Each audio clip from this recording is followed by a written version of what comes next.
Now, complete high school football coverage. This is 10 Sports First and 10.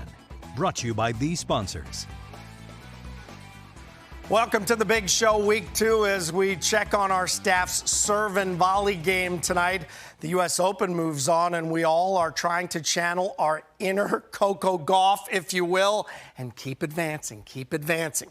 Meanwhile, we continue to give thanks for Allegheny's finest, Miss Allie Graham, for bringing us all things web-related. Check it out. The First and 10 section is second to none, which brings us to the game of the week. Whenever schools start playing each other for objects like Silver Spurs in Lubbock, Texas, or a jug in Lynchburg, it matters. Tonight, the battle for the lantern between Appomattox County and Rustburg. 10 Sports' Eric Johnson was there for what is always a physical contest. Eric. Heading into tonight's Battle of the Lantern, we said there would be two very important keys to the game: the rushing attack and which team would be more physical. Rustburg imposed its will early and often with a two-headed tandem in the backfield that left Appomattox County a bit confused as to how to gain the upper advantage all night long. Doug Smith locked in for this one. Appomattox County seeking revenge, of course, after being caught off guard last year. Defense setting the tone early. Check out Aiden Statton getting to the quarterback for the Rustburg sack. But have no fear, DeMonte Fleshman is here and he is out. Yes, he is out like a light. Yes, like a light. Scampers through the open space, turns on the Jets, 88-yard touchdown, 7-0 Raiders lead. Red Devils open up their own rushing attack. It's Marshawn Rosser capping off the drive with the short touchdown run. 2-point conversion from his brother, Quay Rosser, gave them an 8-7 lead. Appomattox County trying to get going yet again, but the pitch play goes awry as the ball is loose. Bumbo, no one but Red Devils around to recover this one. Gavin Smith gets on top of it. That led to another Rustburg touchdown and a 14-7 halftime lead. Second half full of defensive stops and milking the clock. Rustburg had the ball for nearly the entire third quarter, while both the Raiders and Red Devils forced multiple turnovers on downs. In fact, check out Trayshawn Kelso laying the boom on this big tackle right here. Raiders had a chance late. They go with the trick play. It's Fleshman airing it out, but it could not be hauled in. Rustburg would take advantage, finishing off the game with another Quay Rosser touchdown. The man could not be stopped as the Red Devils retained the lantern and beat the Raiders for the second consecutive season, 22-7. We came out last year, beat down football, and we just had the same mentality that we was going to beat them down again. The O-line, they were just playing hard tonight. It felt great how they was just blocking, making holes and stuff like that. Coach Torrance was quick to remind his team, let's not be complacent. We had the same exact 2-0 start to last year's season. They will look to carry this momentum on the road to Stewart's Draft. As for Appomattox County, it will look to bounce back on the road at Heritage. For your Game of the Week, I'm Eric Johnson, 10 Sports. Thank you, Eric. If Appo and Rustburg were 1A this week, then the Patriots and the Hilltoppers were 1B. Two big-time programs coming off impressive opening wins. Let's get you out and have a look at this one. Band is hyped. EC Glass was out quickly. How about the swing pass? Marty Cottrell to J.T. Osborne. He's got the sideline, and he's got the speed. And we've got a touchdown, and we've got a 7-all game. Meantime, PH is high-powered as well. Joey Beasley going to find Kawali Carter, and he would break a tackle, and then look out. Somebody's going to wrap him up. No, they're not. PH leads 17-7 at this point. Cottrell, meantime, not going down without a fight. He's going deep to Jamar Smith. And look at this connection. 17-14 PH at the half. Second half, though, too much from the Patriots. PH in a 3rd and 22 situation, and Beasley goes back screen to Taquan Martin. And Martin is like, no problem. I'm trotting on in. PH 31-21, your final. The Lancers with a key win tonight, 26-20. Brookville bounces back 46-20 over Halifax County. JF moves to 2-0, and the Highlanders are 2-0 after a big win over Liberty. Radford, of course, sporting our reigning player of the year in quarterback Landon Clark, but this team showed a whole lot more than him in week 1. Giles in for a week 2 challenge. Both teams 1-0. End of the first quarter, it's Clark to Max Knipe. And Well, look at him just shaking tackler after tackler after tackler, and he is in 30 yards to the zone.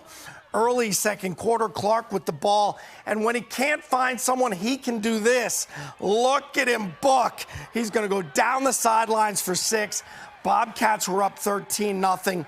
On the kickoff, Radford's going to choose an onside, and William DeHart-Lewis going to recover it to maintain control. And then it's DeHart-Lewis for the quick run up the middle for the touchdown. Radford 35-0. What about James River? They're 1-0, and they're hosting Randolph Henry. The Statesmen were in, and the fans were excited. Oh, we've got a high snap. Randolph Henry recovers deep in River territory. A few plays later, the Statesman quarterback, DeMarco, hits Cayenne Daly right here on this pass, and he's going down the sidelines for 30 yards and a touchdown. So Randolph Henry has an 8-7 lead. But hold on. James River, no problem. On the kick return, fake reverse. Maddox Woodward's going left. He's got an alley, and he's got the need for speed. 15-8 with 12 seconds left in the third quarter. James River tacking it on right here. Zeal Hammonds to Gavin Binns, 34-16, your final. What about Fort Chiswell at Floyd County? Third quarter, Chiswell up 13-6. Snap to Camden Alley, handoff to Michael Melton. He is going 50-plus yards down the sidelines. Pioneers 20-6. Winford Bills Buffalo's going to respond. Low snap coming up to Sam Phillips, looking and finds Ian McPeat in the end zone. 20-12. Fourth quarter, quick throw from Camden Alley, but this would be picked off. Fort Chiswell with the victory, 20-12, your final. The new Cougars looking to go 2-0, and they did just that over Fort Defiance. Stanton over Rockbridge County tonight in a Valley District collision. Tennis great Pete Sampras said, "It's one-on-one out there, man. There isn't any hiding. I can't pass the ball." We'll take you to Salem, where the Spartans have never shied away from mano-a-mano matchups. We'll check in Southside, where Martinsville forges ahead with a new head coach. And in Buena Vista, where the Fighting Blues are ready to defend home field. Plus this. We're the Paracord cheerleaders. Stay tuned for more First and 10 coming up next. Woo! Nacho.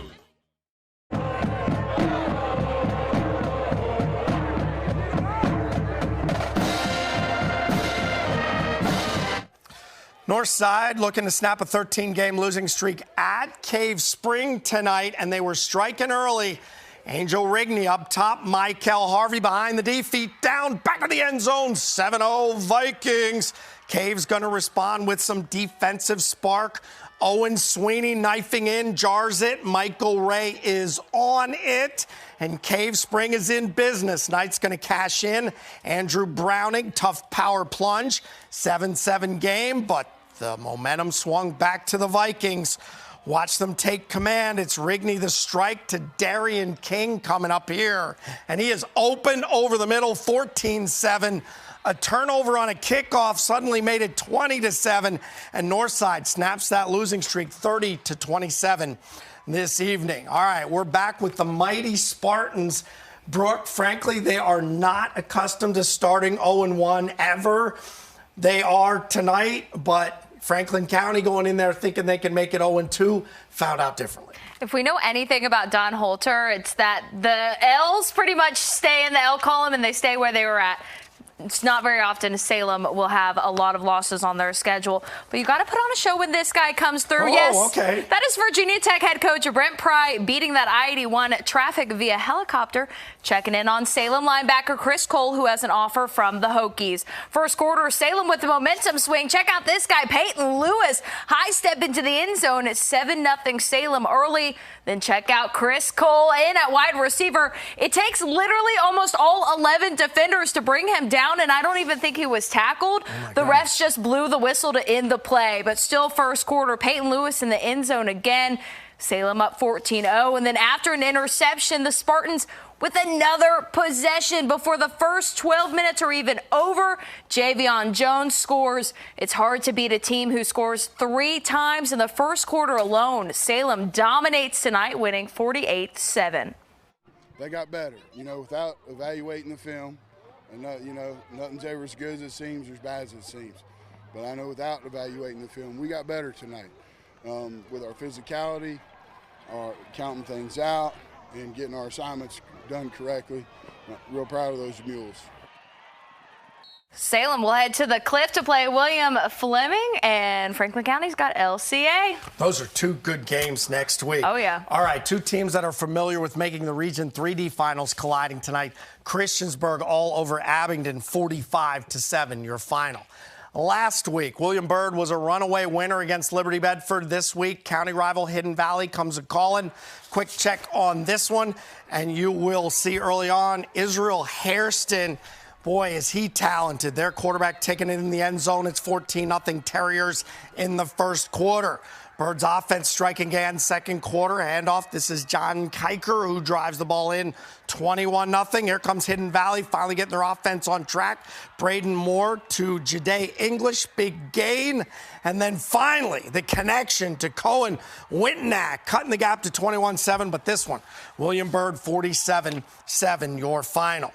More scores for you. LB bounces back by bouncing Blacksburg, and William Fleming goes to 2-0, 15-9. Tough road win at Albemarle. After Bobby Martin's departure, Martinsville welcomed Joe Fielder over from Chatham. His debut was a close loss, 21-15 last week. Here we go with week 2. Gretna is in, and they are no joke. They certainly played JF off their feet last week in a close game. Picking it up third quarter, Martinsville 3-point lead. Melvin Wooden the fourth. He's plowing on through the defense. Gretna 7-3. A few plays later, Wooden again, stiff arm. He's going to roll on in for another Hawks touchdown. After that second touchdown, we'll see. They get the ball back. Nice completion here, but the ball's going to come loose. CJ Tolley scoops it up for Martinsville to slow the momentum, but this one goes to Gretna, 27-9, your final. Dan River at Magna Vista, 2 1-0 teams. How about that? When you're riding the horse out there, we're ready, right? Warriors coming to play. Simeon Moore passing to Jameer Hairston. He's going to take it all the way to the zone. They have a ton of speed and talent. It is 7-0. Now it is Simeon Moore to Taj Hairston. He's taking it for another Warriors touchdown. It is 14-0. Here comes a fumble recovery, but Amari Thomas will give the Warriors another golden opportunity. Next play, Simeon Moore's going to throw a rocket to Jolan Schoenfield for yet another touchdown. Magna Vista 53-6 as he hauls that one in. Bassett got a 51-yard field goal from Cole Bird. We believe that is a school record. Congrats to him. They get a victory. Chatham over Tunstall tonight. Dogwood, how about William Campbell? Well, played a tough game with Central Lunenburg, 41-34, your final, and Nelson County victorious 27-6 this evening. All right, folks, I never look back. I look forward. That was Steffi Graf. We'll see if the Fightin' Blues are looking ahead when we come back. Atlantic Shores at Roanoke Catholic tonight, and the Seahawks, Micah Lance throwing it up. But how about an 8th grader, Macon Williams, picking it off for the Celtics and returning it 11 yards? He's not even in high school yet. Come on the 18-yard line. This is Lance going to Corey Williams, who finds the end zone. It's 20-6, but the Celtics going to try and get something going. Demarion Purdue taking the ball on a fake punt, rumbling 48 yards for the first down. Purdue would close the half with a nearly 50-yard run, but this one goes to Atlantic Shores, 49-6. Saturday's private school games. VES is at Blessed Sacrament, North Cross at St. James, coming at 2 p.m. Brooke, now we're talking Pioneer District. You met Perry McClure's new head coach in camp, but we say new, he's been in the family, 12 years as the coordinator up there, so everybody knows him. I asked him if there was a kind of a learning curve from going from the OC to the head coach. He said, not really, but now he gets to run what he wants. Right, you know, he had all these big ideas. He was working under somebody else prior, but the Fighting Blues have some extra horsepower. Check out that entrance. Nathan Glass dropping back, hits Parker Camden on the short pass. He dodges in and out before He's taken down at the 4-yard line. But just a few plays later, Jackson Brokenborough piles it in the end zone for a 1-yard touchdown, 6-0 Blues. Check out the special teams action. Big man Colt Chitta blocking the Dukes punt, recovering it in the end zone, 14-0 with over 5 minutes left in the first. Then Glass again. This time he hands the ball up to J.J. Jones, who takes it in for the 11-yard TD. Perry McClure, offensive coordinator, he's rolling 44-8 over Cumberland. All right, Eastmont Rural Retreat.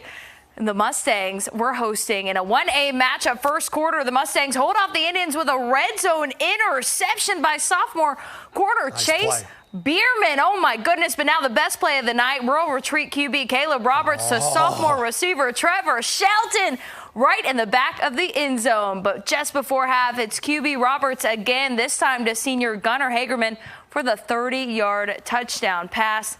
On to the third. It was the dagger, a quick sweep to the right of the field to running back Hunter Vaught for an easy touchdown. Rural Retreat wins this one 40-0. Appy. All right, Graham over Galax, 42-13 tonight. Auburn and Craig County have moved their game to next week. Since they both have bye weeks, they will play next Friday. How about Narrows taking down Holston? Huge win by the Green Wave. Congrats to them. And Bath County over Page, 52-38. All right, season opener for the Hokies tomorrow night at Lane Stadium. A chance for Coach Pry to return the favor after a tough loss in his debut a year ago. Doesn't hurt that one of the Monarchs' big weapons is now a Hokie. It's definitely funny being on the team that was kind of like our rival, and then now switching to the opposite team and trying to go out and get wins for them. But, I mean, I'm just excited about our games, and I've been focusing on my team all year, building chemistry with these guys here, and I feel like we've done a great job. We've done a great job elevating our game, and we're going to go out and play our hardest, give our best effort, and I know that will bring us more wins in this season. Oh, there you heard it from the former ODU wide receiver, now on the Hokies roster. They'll face Old Dominion Lane Stadium tomorrow, 8 p.m. Some matchups we're following tomorrow, including that UVA game we previewed at 6 o'clock. Davidson at VMI is an interesting matchup. How about Liberty at noon, WNL at 1, Ferrum is on the road at 1 as well. Keeping with the tennis theme, Coco Gauff rallies to advance to round 4 tonight. Of course she did. That's going to do it for week 2. 'Twas a fine show indeed. We'll see you next week.